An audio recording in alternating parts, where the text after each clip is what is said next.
Almost 2 weeks ago now, Diesel and I were both forced to put basically most physical activity on the back burner, and this is after a full spring and summer where we've really been working on increasing both his and mine, our physical performance, our physical capabilities, and now it feels like all of that hard work is slowly fading away.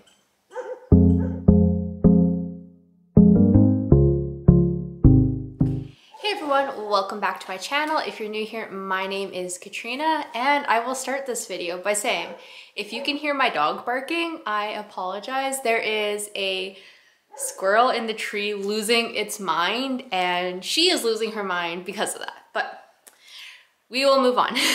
So today I am talking about, so if you've watched the last two videos, you will know that my horse Diesel got hurt. It was on August 21st. It was a Monday.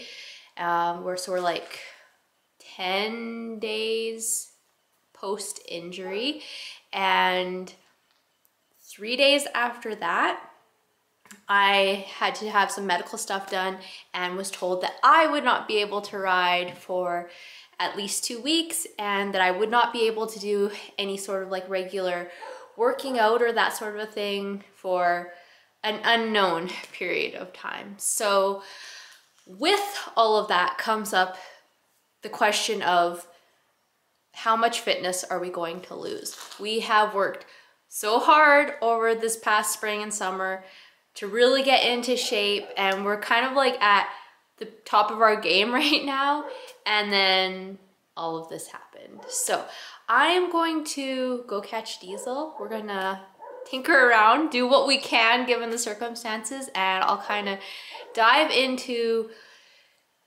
an estimate on how much fitness I think both he and I are going to lose. And I won't leave you guys hanging on a cliff here. It's not as bad as you would think.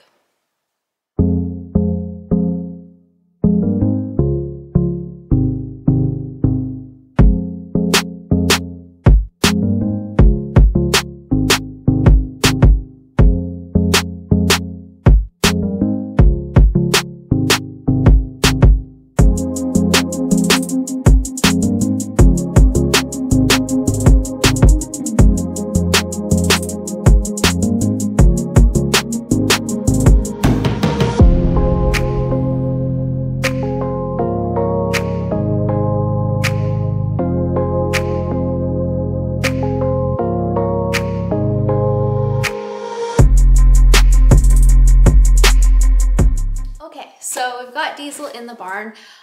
I have been saying that I feel like I've been given the impossible task of keeping his foot clean now. We had a pile of rain, and I'm waiting for an abscess to burst, and part of that whole protocol is just trying to keep his foot as clean as possible. And yeah, right now they're covered in mud. So, but I can't, like, I'm not gonna keep him in a stall because he needs to be keeping that constant movement just to keep blood flow going to that foot so it recovers as quickly as possible.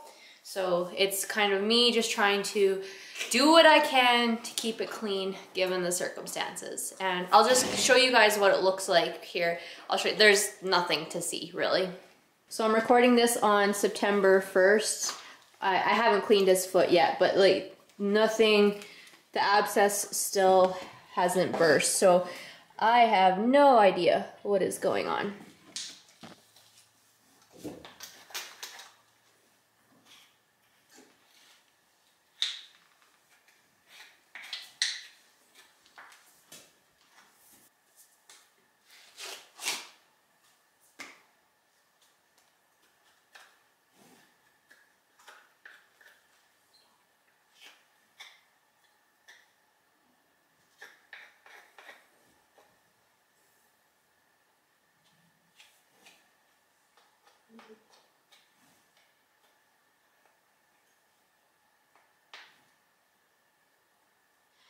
So since we can't ride, I have been walking lots. I've been walking just by myself, and I've been walking Diesel because that's one thing that we can both do. And we live on basically 160 acres, so we have plenty of room to walk. So that's something that we can both do to maintain our fitness to a certain degree, I guess, while we're resting up, healing up, and waiting to get cleared to do all the things we normally do. So we're gonna go head out for a walk.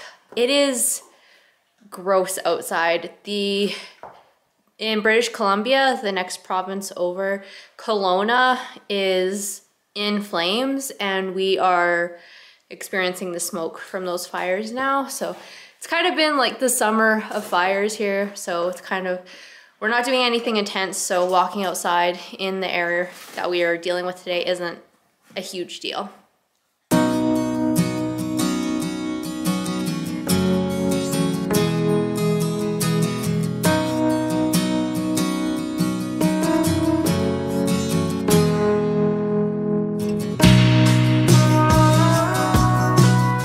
So we just got back to the barn from our walk, and for those of you who don't know, I have a second horse. His name is Junior. He's 23, and when we leave to go for a walk, he loses his mind. He's like running up and down along the fence. He's whinnying like, hi bud. He cannot handle it. He's, as much as he picks on Diesel and like acts like a bully, he loves Diesel, and he misses him when he's gone immediately. He's a softie at heart. He might come across as being gruff and cold, but he's got a teddy bear heart inside of him, I promise.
While the boys eat their early supper, I thought I would just chat about this whole losing fitness concern.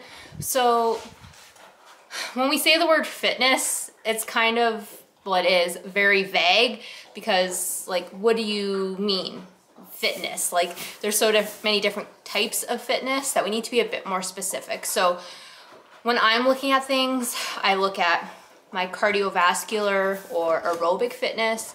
I look at my muscles, and that would be like my strength, as well as like how much muscle I'm carrying on my body, endurance, flexibility, mobility, that sort of a thing. And then just my like overall, my weight, body composition, that sort of a thing. And that applies, I guess I should say this first, that applies to me as a human as much as it applies to Diesel as a horse. Like, obviously our systems work a little bit different, but we're made up of the same sorts of components. We get into shape in similar ways. There's not, for this general conversation, there's not, the differences don't really matter. The same rules and principles basically apply for this conversation. So with each of those areas of fitness, you're going to lose fitness after a period of inactivity at different rates. So if we start with the cardiovascular side of your fitness, that's going to be how your body uses oxygen and nutrients, thinking about like how well you can cycle or run or that sort of thing. It's just using oxygen. And this is one of the areas that you'll probably notice a decline the quickest. So for Diesel and I, we are walking every day. Today we walked about 20 minutes. My goal is to walk about 30 minutes every day. And we have lots of hills and stuff like that. So we do get our heart rate up a little bit. But obviously it's not the same as like me in the saddle. It's not the same for him with me on his back, me asking him to jog and lope and all that sort of thing. So while our lower level of cardiovascular fitness will be maintained, anything beyond that is gonna start to deteriorate, probably starting now, if not in a week or two. And so once we are able to get back, Diesel's probably gonna need a bit of work to get his aerobic capacity back in terms of like long trotting and loping. He's probably gonna lose a little bit. So I'm gonna have to work to bring him back up to condition. And to be honest, I'm probably gonna have to work at that too, because let's be honest, riding a lazy horse takes work, takes oxygen. So that's probably, that along with like flexibility, you might notice going the quickest. The next area is muscle, and like I said, that's strength, so like how much you can lift, how much you can move, and just your muscle mass. And this is where I am like, have the biggest concern for myself personally, because it takes so much to be able to build muscle, to build strength. I don't want to lose it if I can help it. And the good news is that your muscle mass and your strength, while you might notice some like a little bit of it deteriorating, for the most part, to notice like significant lessening of your fitness in those areas, it's gonna take longer. So good news for me. So it's the most important, but I have the most wiggle room to, like, if I'm not lifting for a month or potentially even a bit more, I'm likely not gonna lose a whole lot of strength or a whole lot of muscle.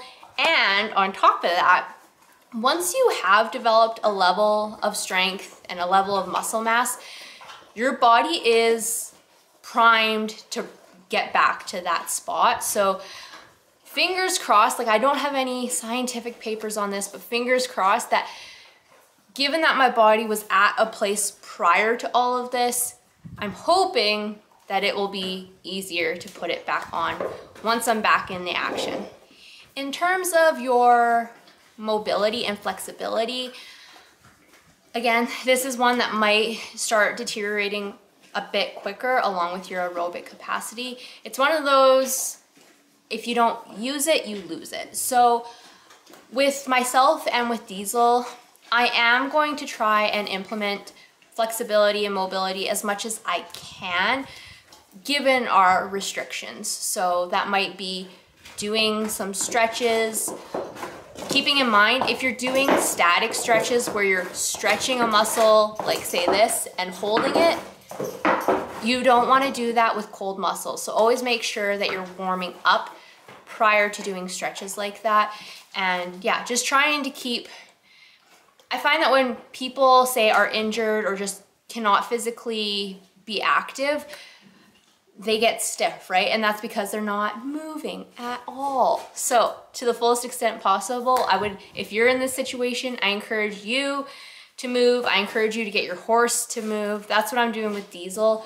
Walking those hills that we have on our property is really good for him because it uses, like asks him to really stride up to get up those hills. It forces him to use his butt a little bit, all good things. And again, this is all assuming that your horse can handle that, assuming you can handle it, given whatever restrictions you're under. But to the fullest extent you can, try to maintain some program of flexibility and mobility just so that you're not losing it and so you're not having to make up for all that lost time when you get back.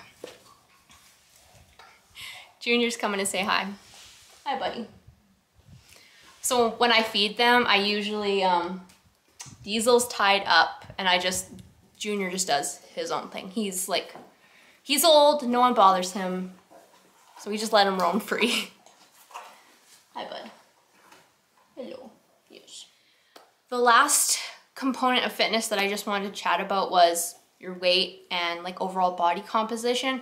So I already mentioned that you won't lose a substantial amount of muscle mass if you're only out for like even a month. You'll lose a little bit, but not enough to like drastically change your appearance.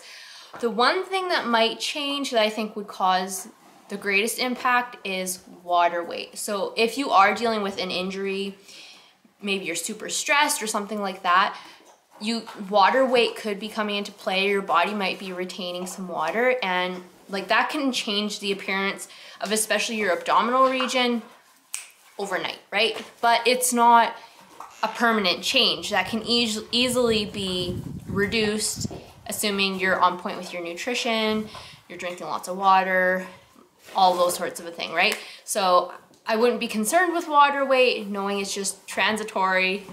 It's not gonna stay that way. And also knowing that you're not gonna lose that much muscle, assuming this is a short-term period where you're being inactive. Another thing that I just wanted to touch on is nutrition. So I said that you will not lose a substantial amount of muscle if this inactivity is for a short-term period. That's assuming you're getting enough protein. Protein is critical. So I recommend 1 gram of protein per pound of body weight. So pound of ideal body weight. So if you're 150 pounds, you like being 150 pounds, eat 150 grams of protein. Easy rule of thumb. Another thing is micronutrients. So I think that's something that comes along with, you know, maybe having an injury or just otherwise not being able to work out, is that everyone just throws the baby out with the bathwater and says, well, if I can't work out, then I might as well not eat great either. But I really encourage you, like, don't work against yourself like that. Like, okay, you can't work out. That is something that's not great right now. But what you can do is be really on point with your nutrition by getting enough protein, staying hydrated, getting all your micronutrients by eating a wide variety of fruits and vegetables. That is gonna help you for when you finally do get back to being active. You're gonna be way further ahead than if you're eating, I don't know, whatever garbage you're eating instead. So keep that in mind. As far as nutrition goes for Diesel, I've cut back on his performance supplement a little bit just because he's not performing right now, but he's still, like, his forage schedule and everything like that, the amount of pasture he's getting is still the same. I am not a fan of like quick switches in diet. It's not good for the horse and it's just not necessary. So we're gonna go like this for, you know, the next couple of weeks. If I do notice he's putting on weight, we'll cut it back a little bit. But like, honestly, if you would have taken a picture of Diesel the day before his injury and would take a picture of him today, he looks identical. So like, it's, and I really think we should apply that to ourselves. Like, we get so fixated on like nutrition specifics where it's like, if you just adhere to like the common sense rules and just being like moderation and consistency of good habits, you're good to go. You are good to go. So yeah. The kind of moral of the story here is that, okay, obviously Diesel's not being worked, I'm not working out, but given that we have such a high level of fitness going into this, given that we have good habits now, we're adhering to, you know, good practices, yes, we are going to lose some fitness that we're gonna have to make up, which drives me nuts, but there's nothing I can do about it. But it's not gonna be such a huge pulling back from where we were. Like, we will be able to bounce back to where we are and then continue to make progress with not that much effort. You know, as soon as we have clean bills of health, we are going to be good to go. And that's exciting. That is exciting. And it gives me peace of mind. The last thing that I need to be stressing about right now is the fact that he's not getting work, the fact that I'm not working out. That's just additional stress that I don't need in my life. And doing research for this video and just coming to the realization that, Yes, we're gonna lose some, but not as much as I thought. It's like, okay, we can just focus on recovery at this point and on coming back strong, and then we'll move on with our lives. It's not that big of a deal, guys. And with that, I think I'm going to say goodbye, put these guys back before they tear down my barn. Be sure to follow me everywhere. We got Facebook, Instagram, YouTube, and an upcoming website, not live yet. Everything is at Strong in the Saddle. And until next time, remember, it's always a good day to ride.